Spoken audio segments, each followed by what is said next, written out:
Well, good morning, everyone. Good morning. We got a full house. Beautiful. Morning, Ed. Morning, everyone. Okay. Couple more. Andrew. Beautiful.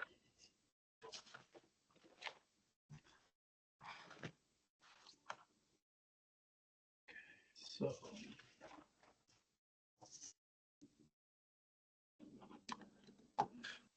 All right, let me see who we got here.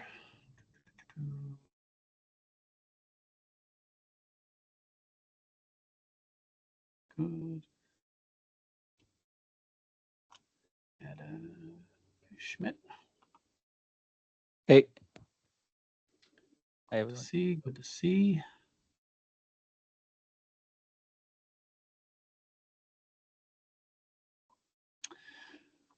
Okay, well, gang, thank you everyone for attending once again today. Looks like we got a great turnout, so I'm happy about this.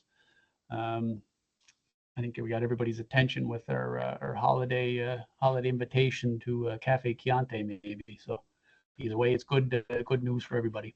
So with that, welcome everyone. I know we're creeping into December. We still got a lot of work to do before the end of the year, mind you. But hopefully we can get some things tidied up either here or after the meeting. So there's been a few things arise over the last couple of months. I did send out the minutes finally. I know it was a lot to take in. If anybody had a chance to read them, go through, give me their comments, or if they had any issues with it. Otherwise, I'd like to get an approval on those minutes from our last meeting.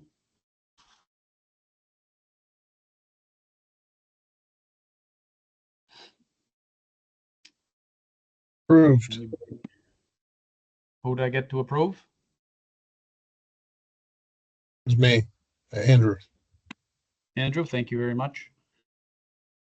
Now, anyone that has went through them, did they find anything that they want to bring up from those minutes? Any issues, comments, suggestions?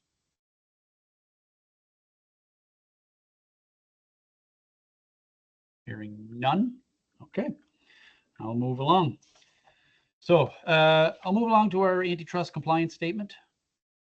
Everybody just bear with me for a moment. So the Shipping Federation is firmly committed to maintaining a fair and competitive environment and to adhering to all applicable laws which regulate the federations and its members' activities in Canada.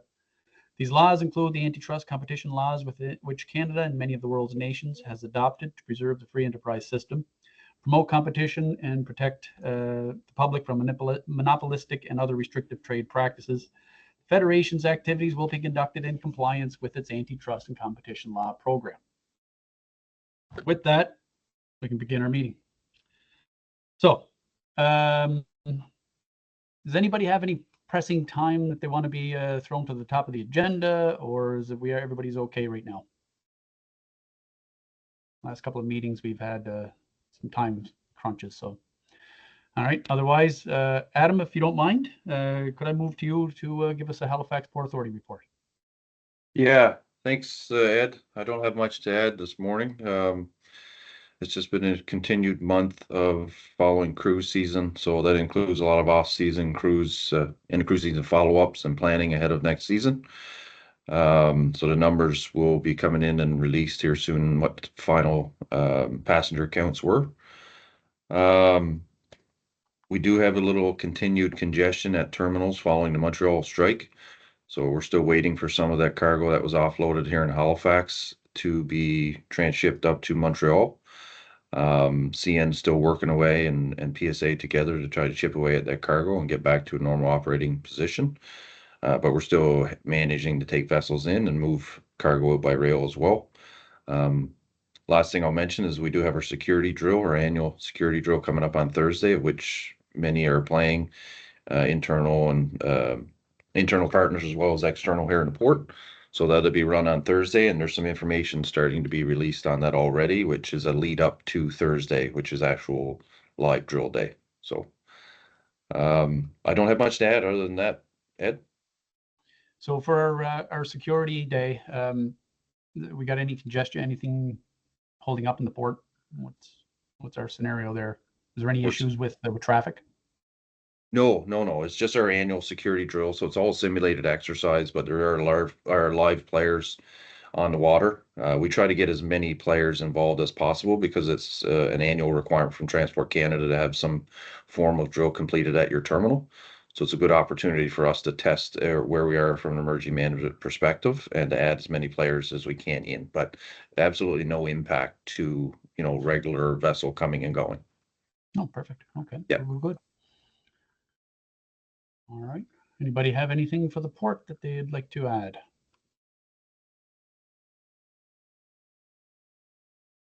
And just hang on. We'll give Richard a chance. Morning, Richard. We just had a brief presentation by Adam at the port. Before we move on, do you have anything you wanted to add or comment about the port?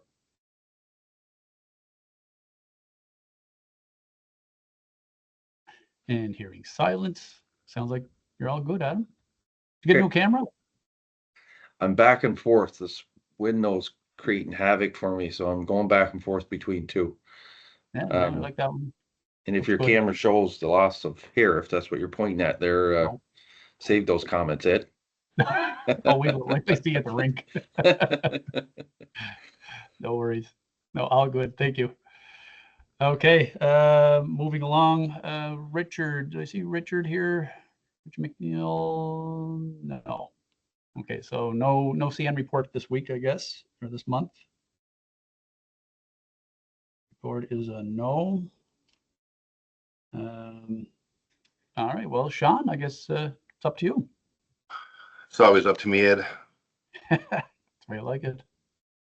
All right, I'll share my screen. There's something that you've all seen a million times. Excuse me. As soon as I find it, here it is. Okay, I assume you can all see that. We got you. All right. I changed the window size. You guys see me change the window size? Yep. Oh, you do? Cool. Okay. Yep. Okay, so this is November 26th. Of course, our numbers are projected to the end of the month. So some notable things to consider now that the cruise fleet has disappeared back down south or overseas to the Mediterranean. So this is the first box, of course, is activity. The next box talks about the revenues associated with that activity. So some noteworthy items. Halifax from budget is almost bang on. We got 15 extra assignments than budget's about 7 ships. St. John about 19 extra assignments or 9 ships roughly. The Strait of Canso, the infamous Strait of Canso, we can never figure out. The traffic trends have flipped again, so now it's a decrease in bulk and increase in tanker. So far, that's about 32 assignments more than we had budgeted. Sydney has been decimated thanks to one particular caller who has a piloted certificate for that area. Now the second master has one, or will have one soon. That's a decrease in 66 assignments, or with 33 ships, 34 ships for us. And that really hurts us financially, which we'll get to that in a second. Placentia Bay has seen increased activity, but 33 assignments over budget, mainly due to windmill activity, offloading, and transshipping in the port of Argentia. That has made a big difference in the offset of the traffic lost when the refinery closed back in March of 2020. So the ships aren't as big, but the activity now is creeping up where it's starting to make a difference. Western Newfoundland, big change here, 44 additional jobs than we had budgeted, which creates a good financial position. So on the assignments for on recall, the last time I presented to this group, we were at 22.9% overall and 29.6% for Halifax alone. Halifax, of course, now is at 29.7, pretty well right on what it used to be. That number will trickle down over the next couple of weeks into the new year and probably get back around 20 to 22, 23% for December, January, February, March until things start picking back up again in the spring. And for last year, 20.6% were done on recall and 24% Halifax. So the recall numbers are definitely up, especially in Halifax, where we've seen a bit of increased traffic and pilots off on sick leave or disability. So we have the need of overtime pilots to come back in and pick up the slack. So that's why you're seeing that number high. And I think I might have mentioned before that there might be a drive. We can't really prove it otherwise, but there could be a drive for the current roster to use up their annual leave while on duty and make it back on recalls before the contract ends at the end of the year. So I'll get to an update on that in a minute. What it means for numbers, corresponding revenues. It's about $290,000 increase in revenue from Halifax, from our budget to what it is we're actually seeing this year. And that anytime you see a flat or a decrease in assignments, but you see an increase in revenue, it really points to the tariff increases that we've put in to manage either loss of traffic or the reduction in ship size or an increase in our expenses. So if you look down at the Strait of Canso, it's pretty well $14,000 less, or pretty close to budget, but a 10% difference from last year. That's mainly because we launched a new boat in the Strait of Canso and we hired 6 crew members that we've never had under our umbrella before. So we work with our customers, including UED up there, to roll out that tariff increase over a couple of years so it's not so burdensome to industry. But you see clearly the decrease in assignments or the increase with the offset revenue. So even though we had 32 more assignments in the Strait of Canso, it really was a $14,000 loss, and that's due to the expenses that we incurred setting that place up to where it should be. So again, we got about 165,000 over revenue in St. John, 290 in Halifax. Strait of Canso is negative 14,000. Sydney, what I mentioned earlier, that certificated master that doesn't require pilot anymore, that meant 66 less jobs, or 163,000 less revenue for us. Western Newfoundland has been a rock star, but 330,000 over budget, mainly due to increased container traffic that we weren't really planning on. So what does that mean for us as a whole? About 1.725 million over budget. A lot of that at the end of this year, guys, it sounds lovely and handsome and rosy, but this is not a balance sheet. This is just revenues and activities. So what it means to our balance sheet, we're probably going to just make over $1 million by the end of this year closes. We won't know that till early February, but we're budgeting it just over $1 million. And we had to take some amortization hits on the sale of a couple of pilot boats that we have offloaded to the previous owners in Rotterdam. So you'll see that it'll be an accounting hit, but not a cash hit. So we're still strong in the cash front. So that's all I've got for activity. Really pleased to see the cruise fleet disappear. It was a really tough year for all of us, all of our ports. So looking forward to them come back, but sure happy to see the RSN of them go over the horizon. So any questions? Yeah, Sean, Richard, just a question on the recall. Is there been any kind of a study done on what the magic number is on the percentages of recalls before you look at hiring an additional pilot full time?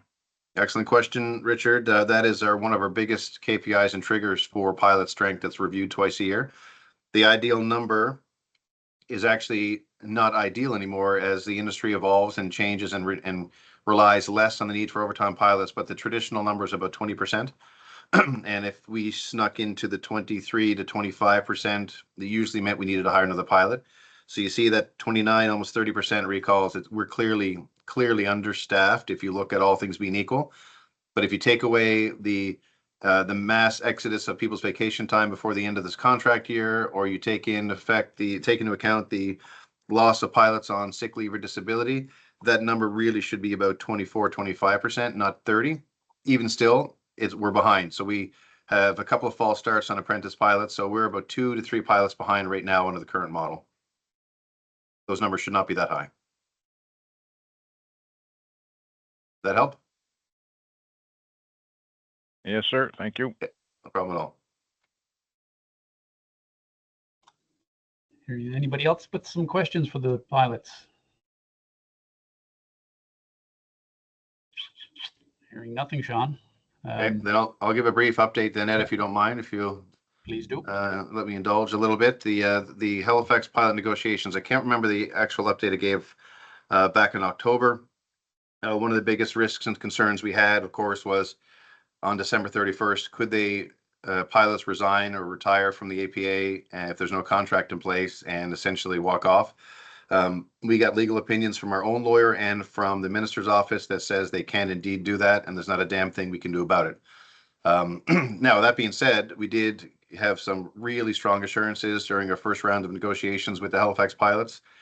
even before then. And during the negotiations, they have stressed that they have no intentions of walking off on December 31st, despite no contract being in place. So they will continue to negotiate with us in good faith to ensure that we get a deal and a new contract that's in place for the Halifax pilots and for industry. And if that takes us into the new year, then so be it. December 31st is an arbitrary date of a union contract expiring. It does not signal them walking off the job. So we are confident that providing both sides continue to meet, which we have meetings now set up well into the new year, if that keeps going, there should be no service interruption at all. Now it's on both sides to come up with a contract that makes sense, that has some efficiencies put back in the Halifax system.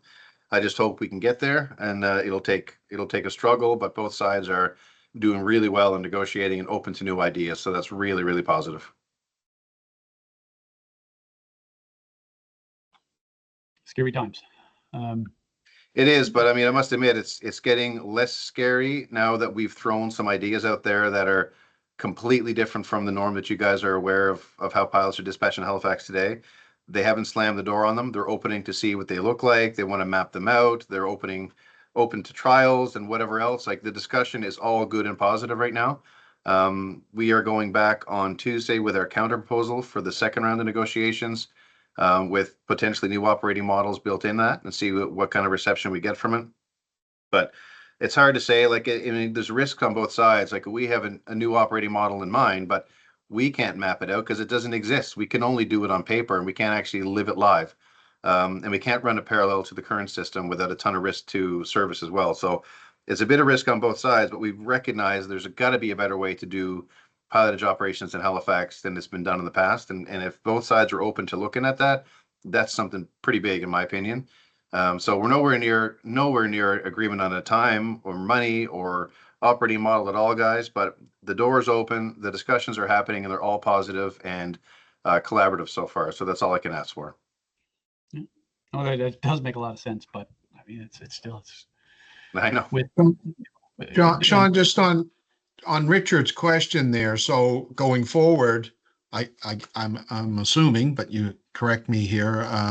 Would that be the relative strength of the pilotage commitment to Halifax would be added to or reduced based on the local pilot association determining that in the future, Sean? Or once you hit like this 25% recall number is a bit of a marker to get another pilot, how will that be determined in the future? I guess, if that's not an unfair question of you. No, it's not unfair. It's a great question. The only thing is, I can't give you an answer because that has to be negotiated. Right. So our dream would be an operating model in Halifax that has no overtime, that has no need to lean on overtime pilots. It gives people their time off. So week on, week off would actually be a week on, week off, not like it is today where it's week on, basically from July until November. So we have an idea that we could float that has no need for overtime pilots, but it has to be negotiated and bought and sold on the open market of negotiation. So I don't know, Rick, to answer your question, could we settle on a model that does lean a little bit on overtime? Maybe it's only 5 or 10% now in Halifax alone by itself, and that will be our KPI to hire another pilot. Your overarching question, who determines how many pilots are there? That should be mutually agreed. Most contracts in Canada haven't mutually agreed, where the corporation and the authority will sit together, look at traffic trends, historical data, and forecast to say, do we have enough pilots to meet the demand under the current contract? If the answer is no, then it's usually a joint decision that pulls the trigger to hire an apprentice. How all that works and who pays for the apprentice and all that stuff, again, will have to be negotiated through contracts. But nobody, no side, us or the pilots, want to see those guys overworked and have delays, and we don't want to hire pilots. We don't need to hire pilots. So the current model that we have, we could probably pull it off with the same number of pilots and maybe one more than what we have today under a whole different model. The current model, if it stays through negotiations and we don't get any changes to it, we're about 3 pilots behind.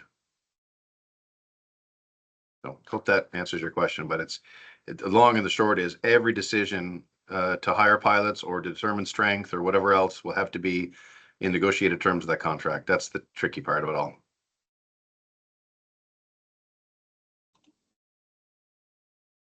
Yeah, I know I'm speaking at a turn, but my initial thought that if these guys are in charge and they're doing the hiring and firing, that the more pilots that are pulling out of the pot, the less the revenue is for each one of them.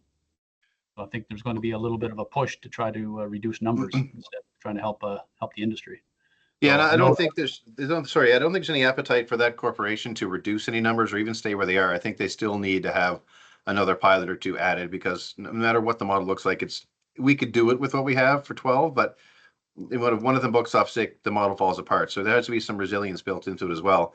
But you're right. I mean, the more pilots that's there, the less revenue there is to go around to more mouths to feed, essentially, right? But we can't have it the other way where they want to have a reduced number so they can make a fortune and burn themselves out. So there's going to have to be controls and oversight put in that contract, so that can't happen. What it looks like has to be negotiated. Yeah, I get it, but I mean, if if you are the one that makes the decisions on what you have for manpower, you can ultimately decide on what traffic's going to be moving when you want it to move. So 100% right. with them taking this into account, they're really wanting to grasp. I'm still trying to wrap my head around why they wanted to take this model anyhow, and that's where my bias goes to. I'm thinking it's money driven, and if It it's is. money driven, then It is. things seem to go wonky.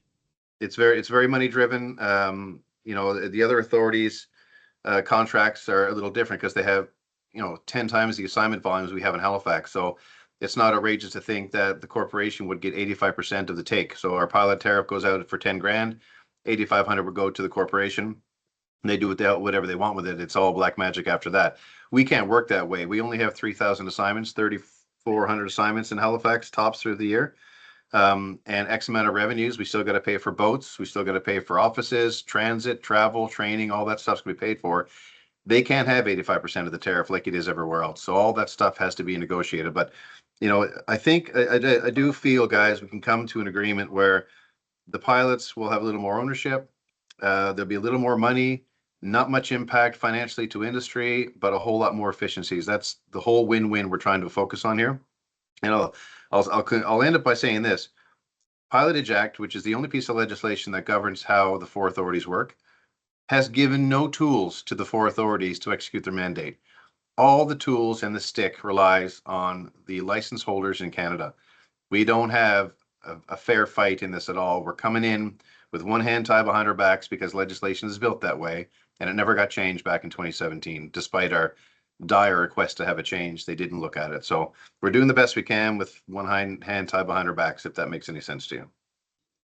Oh no, we totally know we have your support. The scary thing there, your comment was very little impact to industry. Any conversation I had with Ross Calder was there will be zero impact, which I knew was, I don't want to use the term bullshit, but I knew that was going to be bullshit from the start. So it's the fact is, we've discussed it in depth before that, you start adding in double of all the working capacities that are required to operate this model. There has to be some type of compensation that somebody's going to have to cough up. We knew where it was going to come from, and it's industry, and Well, look, Ed, you're 100% right. But again, I go back to, if there's efficiencies in the current system that we can win to provide better service for users in Halifax, I don't mind coming to you with my hat in hand saying we need a 3 or 4 or 5% increase to pay for this. But here's what you're getting in return. You're getting guaranteed service now 100% of the time, even through the busy seasons, that you don't have to rely on off pilots anymore. If I can come to you guys with that, that's a big win. But I can't come to you to say we need a 15% tariff increase for the status quo. Like, I cannot come to this group and ask for that. So we're trying like hell not to have that scenario pop up. Yeah, totally agree. Okay, anybody have any more comments, questions for APA? I have one. I just wanted to jump on what you indicated there, Ed. And we currently have a situation on the waterfront where we're short on labor due to the fact of the numbers that are dictated by on the union side. So we really don't want to see that coming forth with the APA. So, and I know that, Sean, you're working on it. So Yeah, absolutely, Richard. thank you.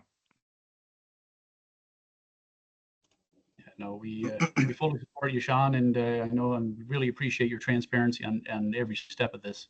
I mean, it just goes to show, our working relationship has evolved to this point. That we're really good partners, and you've partnered with all the members here on this meeting every month. So, thank you again for your honesty and transparency and your hard work. So I appreciate that, and I asked the committee, like, if you're looking for resource or help from us in other items, please understand that Dave, Brian, and Jen are pretty well 12 hours a day at this now, where we have to prioritize this due to the risk and the outcomes and the potential outcomes.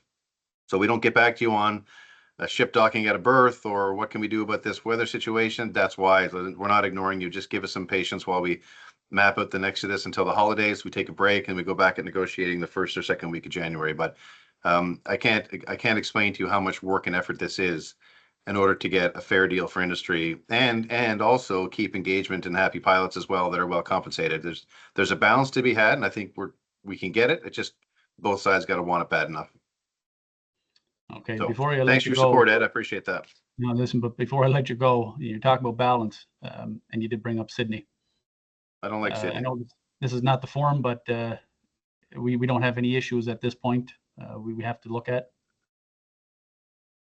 Financially, Yeah. I'm concerned about Sydney. I'm very concerned about Sydney. If we have both masters of a tanker that is really one of the only callers this winter.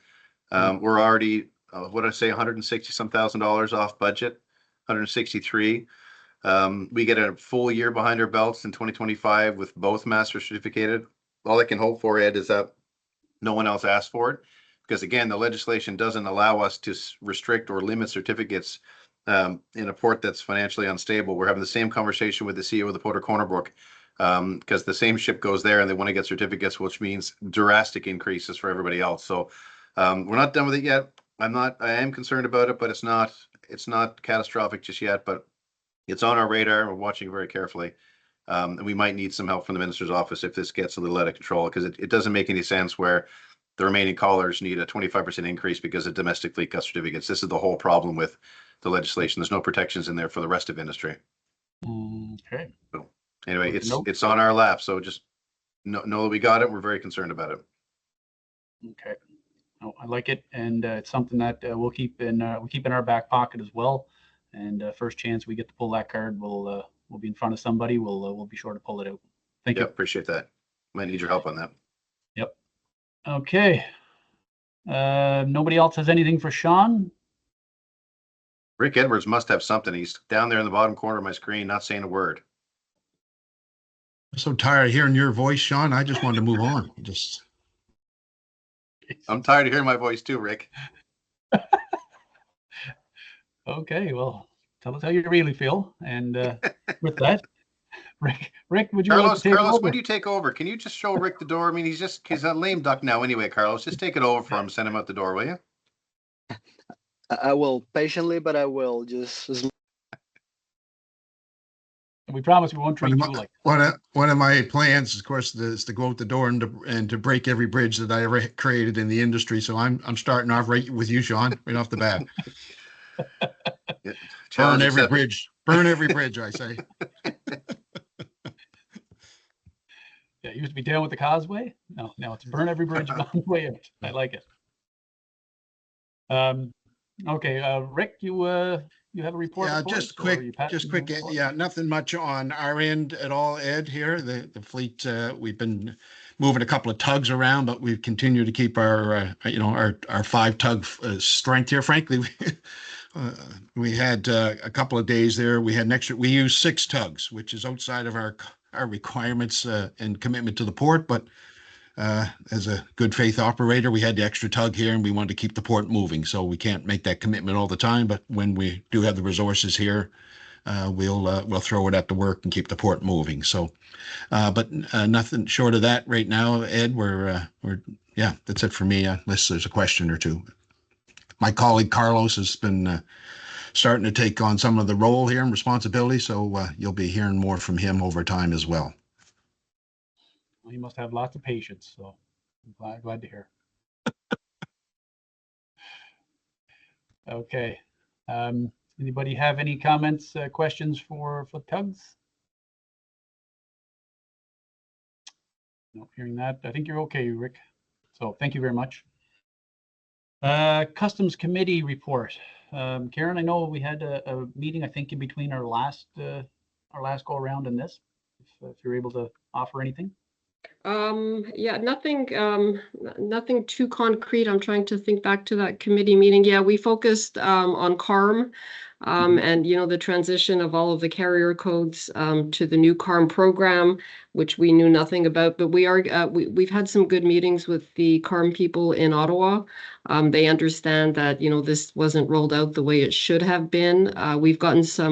We're starting to get some better guidance on how carriers can enroll and how they can get a carrier code. So still more work to be done there, but we're kind of building back and starting to get the information that frankly we should have had a long time ago. But that being said, we are starting to get it now. And the other big issue on the agenda, not to get too technical here, was on the timeframes for transmitting the conveyance arrival certification message. We're looking for some more flexibility in that. We made a proposal to CBSA, which they considered, they rejected. Committee was not happy with that, so we are having a follow-up meeting with CBSA on December 12th, where members will be able to ask some direct questions and maybe get some better or more satisfactory answers. I think those are the two main things that we discussed on container exams. M&O has increased their rates for beginning December 1st. I sent out a circular on that.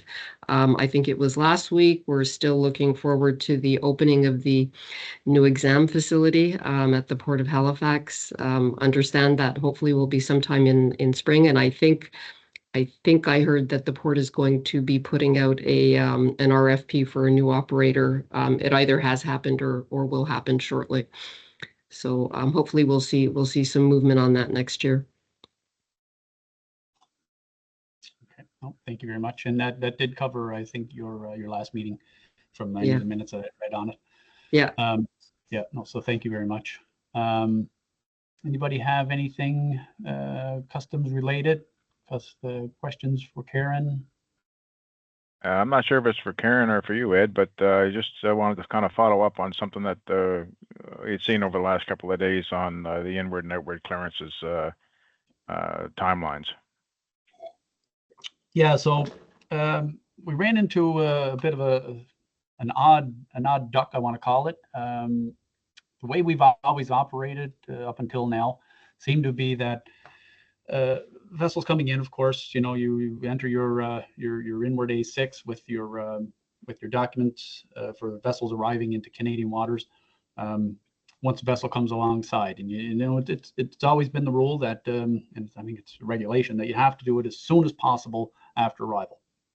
We fully agree with that, and that's not an issue until such a time that a vessel arrives after 8 o'clock in the evening.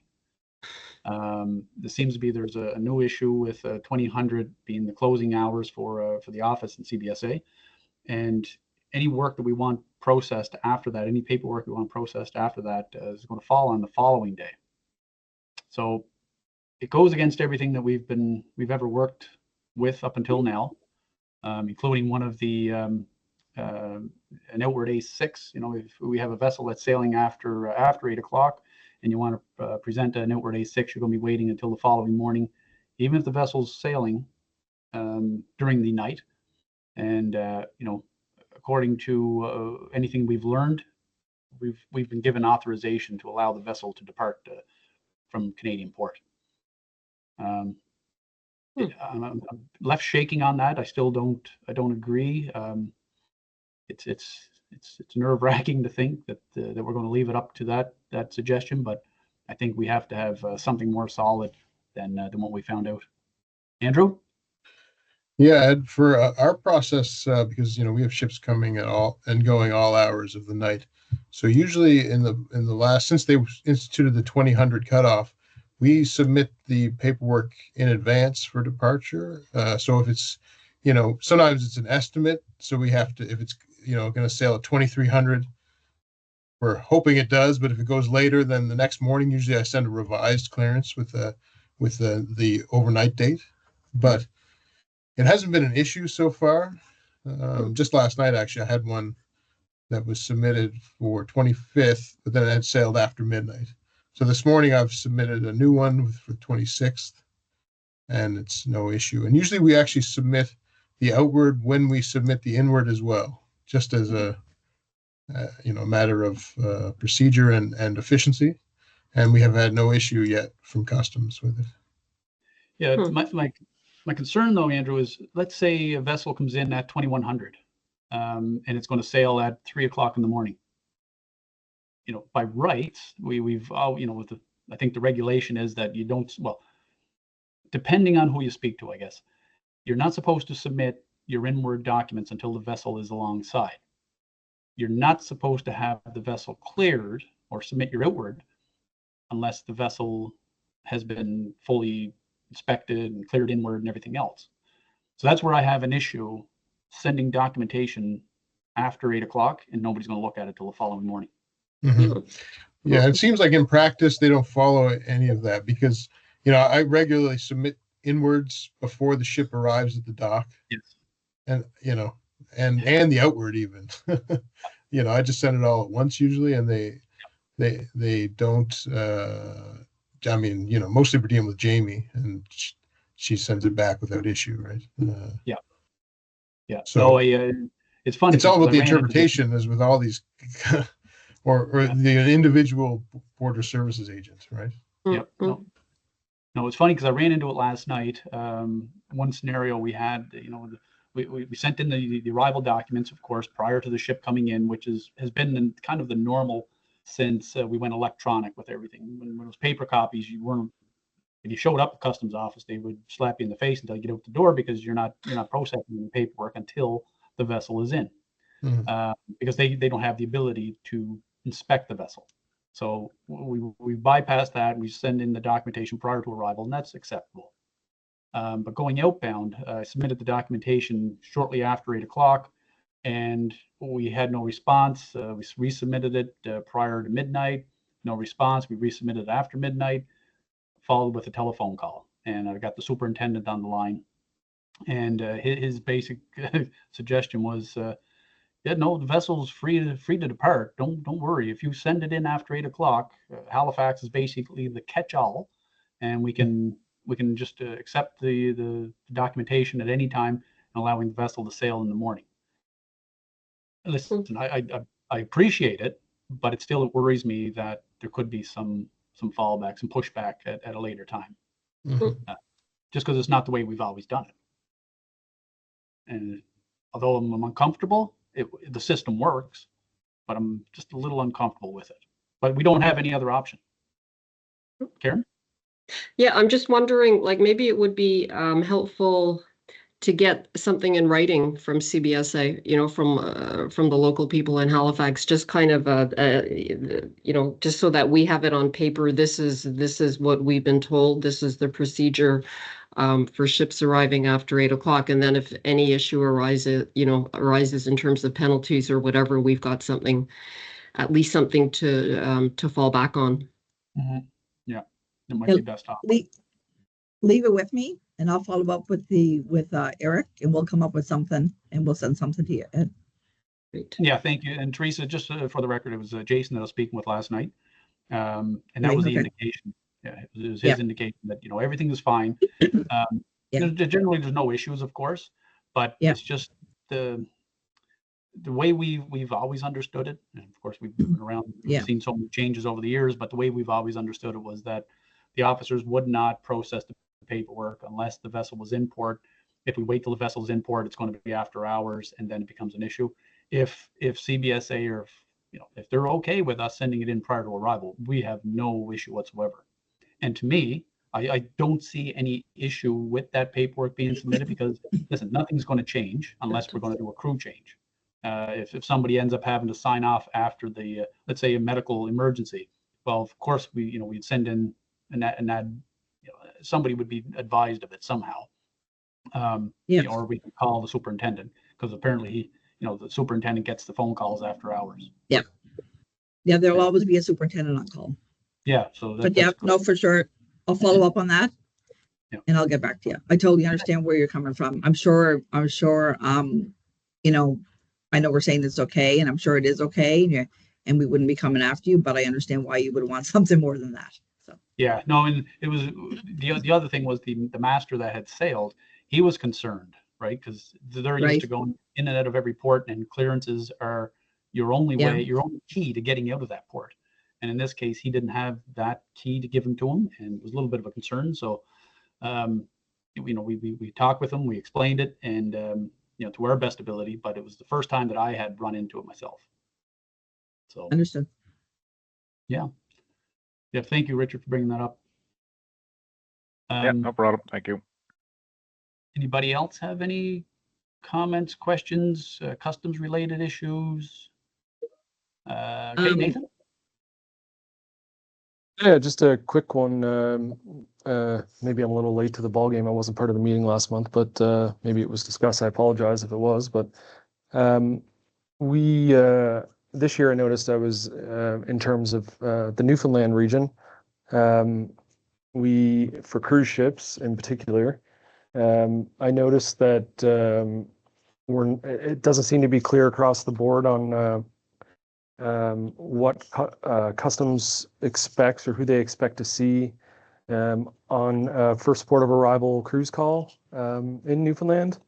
There seems to be a discrepancy there on, and I mean this goes for Halifax as well to some degree, but there's kind of a general term that we always use that, anyone who checks yes or on the E311, obviously you want to see those. Anyone who holds a TRV, any crew that are disembarking while the vessel is in Canada, and then where there seems to be a little bit of a discrepancy and it's not clear in the CBSA cruise procedures is with passengers. They usually request to see any passengers, and for some vessels, we've had a couple vessels this year, more than a couple actually. We've had to escalate on a couple occasions to a superintendent where they're requesting to see all the passengers on board that are disembarking, and all of those passengers they're disembarking at their scheduled turn call. So in some cases, they may be requesting to see 860 passengers at a face-to-face, and it just doesn't make a lot of sense. And usually we're able to argue our way through avoiding it, but at the same time, it does usually become an issue for us in the Newfoundland area. Again, that does sound a little bit odd to me, so leave that with me and I'll look in to see what's going on there. So we're only seeing this in Newfoundland? Yeah, so Newfoundland in particular, where they're wanting to see all passengers that are coming off, but in Halifax, the issue that we see predominantly is that if, for example, we follow the standard where we want to see any passengers that are disembarking that are not at a scheduled turn call, and we have those people be present, we inform the cruise vessels to make sure those people are present. Oftentimes we'll get the customs officers that are down there asking us why we've asked to have those people brought forward, and then vice versa. If we don't do it, then we're asked why aren't these people not present, and it can change from call to call. And of course, I'm excluding here the persons of interest as well. I know that's a part of it, but this is just completely separate passengers who are disembarking while the vessel is in Canada. Okay, understood. Andrew? Yeah. Hey, this is a question for Karen about the CACM meeting with CBSA. Did they advise why they rejected your proposal at all, or was it just a flat rejection? They did. They provided some explanation, which I can share with you. I have it in writing. I have to say I'm not familiar enough with the ins and outs of CACM to be able to evaluate whether it makes sense or not. It's usually it's tied more to kind of their security objectives and why they need it from that perspective, and also to trigger other processes. I can send you a copy though, Andrew, if you want to take a look at it. Sure. Yeah, I'd be interested. Yeah. I'll do that after the meeting. Yeah, sorry. It sounded something like if they accept the CACM, let's say 2 or 3 hours after the vessel arrived, the release wouldn't happen until the CACM was sent in and accepted. So therefore, your cargo would be sitting on the dock for 2 or 3 hours until your CACM was finally. Which is interesting because we actually had an incident with the CMA vessel where the CACM wasn't submitted for quite some time, and the cargo was all released. Yeah. So it clearly doesn't actually. Yeah. And CBSA told CMA that that actually is not it's not linked in that way. All their cargo was released and it was taken off the dock and taken off the ship. So, and it was like a month later that it was actually the CACM was submitted retroactively. It's really hard to. It's hard to get a straight answer. I think ultimately one of the reasons is because it would require a programming change, and that's a big deal. So I think there's that level of it. I think it also goes down to the requirements under Section 12 of the Customs Act, and it kind of specifically says theoretically nothing can happen. The CACM triggers a lot of things, whether it works that way in reality or not, I'm not sure. But that's the point, Andrew, of the meeting that we've got set up with CBSA on the 12th, is really for you guys to be able to ask those questions. Just so that, we can get some clarity, and maybe we don't agree, but at least we understand a little bit more where CBSA is coming from, and then we can assess, do we pursue this or do we close it off? But yeah. a lot of gray areas in terms of really understanding what the reticence is to make some changes. Well, I think that it's important to understand their reticence to change it. But big thing for us is if there's an incident where someone submitted a CACM late, the AMPs is the issue for for agencies. We don't want to be assessed fines if someone's an hour late. So that seems ridiculous. Yeah. And I think they do have those some, because the first step, if CBSA does an audit and they see something was submitted late, they will get in touch with the carrier and try to have a discussion as to why did this happen. So again, there is a possibility that they would exercise some discretion depending on the circumstances. Doesn't always happen, but there is kind of that transitional measure before you go to a full monetary penalty. Mm-hmm. Yeah. Well, it's interesting anyway. Yeah. Yeah. See what happens. Yeah. It'll be a very, very friendly meeting though. As always. Yes. And Jillian, just one for you. I know that we had some back and forth about removing items from vessels. Thank you very much for you and your team for providing some support. I don't know if there's an actual workup or letter that's been designed that we could inform industry on how to proceed, because it does seem like this is, for us as agents, this is a new way of working with goods coming off a ship, and something that we haven't been ready to accept as of yet, but we're going to have to very soon, because we're already in the middle of it. But I do know that there's other issues that are stemming. One being that the brokers seem to be overwhelmed now with the new system in place, and they don't have any ability to help us. Is what we're getting basically. So I think we do need some type of education, as you can see with my multiple messages that I sent to you. No worries. For the brokers, there's certainly lots of brokers in the city who would be able to help you with your inquiry. So if one is overloaded, potentially there's others who you could hire to submit the TAP or the CAD document.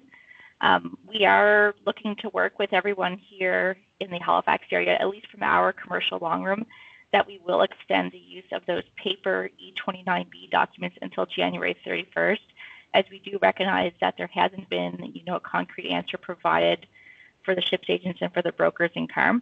But I just want to clarify for the group that this does not provide any exception from any EDI requirements. But we'll continue to work with you, Ed, as well as the other local agents on the temporary importation of these goods. Yeah, and if it's Canadian goods that originated in Canada, there is no ACI ability, right? Well, it depends on, no, that does have to be reported to EDI. So if we manifest it though, it's asking for foreign port of loading. That's where I go back to that issue. Okay, let me take that as a takeaway. I'll have to look into it further for you. Because that's that what stemmed off that last conversation we had, and I never got a chance to reply back yet. But that's where my mind went right away. If I have to do ACI on it, I'm doing a manifest. If I do a manifest, it has to be a foreign port of loading, and if it was put on at a Canadian port, then we have an issue. Okay, I'll look into that and I'll get back to you. All right, thank you. No worries. Okay. Anybody have any other customs related issues before we move along? Coming to an end, I promise. Just before we move along, I did want to talk about the Montreal strike and the impacts to CBSA. So it pretty well doubled our examinations here in Halifax. I will say that Maritime Ontario was very cooperative. They brought in extra staff. They were going to give us extra space, like kind of move our area wider into their domestic space to give us more of a secure space. They would have brought people in the evenings to work the containers. We were ready to do all that. I will say the impediment was getting the containers to us. So as everyone knows, the wait to get into the gates of the terminals. So because of all that, all great ideas, but we really weren't able to do it because we just didn't have the containers ready to present to us. So we were ready to go, but we just couldn't get the containers presented. Having said that, we do still have a backlog, but we're in pretty good shape right now. It's manageable, so we'll continue to work on those. But if the strike went on for a longer period of time, I think we would have seen some issues with backlogs for sure. All right, so we had a bottleneck somewhere. So I don't know who can address that, but I'll jump in. It's really should be addressed with the PSA. I mean, I know they've taken some steps to restrict the Montreal traffic in the evening, working through the gate in the evening, and they've opened up a specific lane for OceanX at times. So that might be worth having a discussion with PSA, Teresa. Yeah, we certainly have had these discussions over time, but it's really the goods aren't presented to us until they come to our facility. So whoever's responsible for presenting the cargo should tap into PSA perhaps and have that conversation. We are ready to go. Like we were ready to go. We had extra staff on, we were ready. But again, it was just getting those containers in the yard for us to do. Again, having said all that, we did do some mitigation things to kind of download some of those exams, and we are in pretty good shape right now. But I just want to highlight that. And the fact that Maritime Ontario was ready. So Teresa, I'm curious, like of any containers that were targeted, during the strike, are you still awaiting any, or have they all, like, were they all ultimately delivered for exam? And to be honest, I'd have to look. I haven't looked that closely to see how many, if any, are Montreal containers. Okay. Interesting. I wonder if that's something that the operations center could look into on everyone's behalf and try to work more with PSA to tighten up their way of operating. Maybe it's something we can bring to Adam's attention and see if push that through. Okay. Yeah, glad we're always having conversations with PSA to try to find improvements for those types of activities. So yeah, glad if you want to put something together that we're able to highlight in a conversation, sure. Interesting. Yeah, because I think that's you say it's a major bottleneck, and if we got resources that we're able to throw at it to try to help, we're only affected by one part of the equation. Let's try to work with that equation and make it better.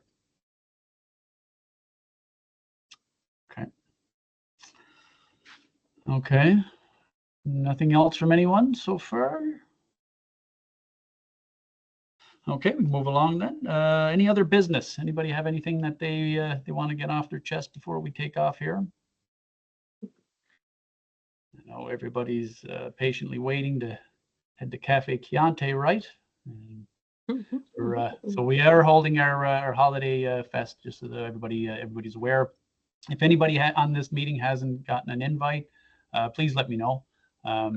We have some numbers coming in, but of course everyone's welcome. So it's our way of thanking everyone for their attendance all year and their contributions and great conversation. So we look forward to seeing everyone. Hopefully you can get there. Adam, I know that doesn't work for you guys.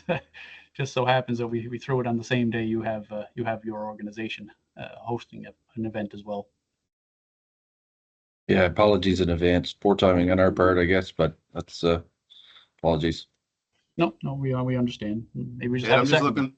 I'm looking forward to Rick buying me a beer at an open bar for lunch. That'll be a treat. That's when it will happen, right? I'm a kick-ass philanthropist when someone else is picking up the bill.